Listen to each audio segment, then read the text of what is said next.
Hello, in order to set up Face Unlock on Samsung Galaxy A25 5G, we need to go to the settings.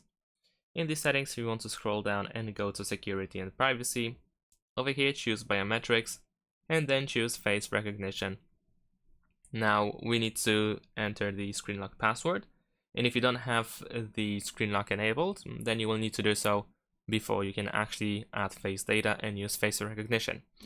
Now, once we are here, we can tap continue.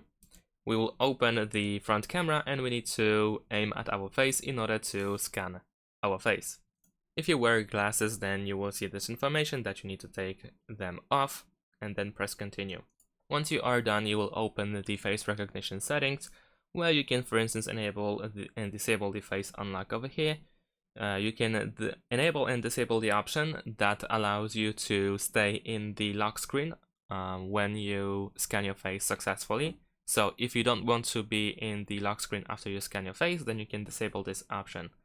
Then we also have require open eyes, which is of course recommended to use, brighten screen, and in addition to that, we can add alternative appearance to enhance recognition, or we can also remove our face data over here. And that's it. Thanks for watching, leave a like and subscribe to my channel, and see you in my next videos. Bye.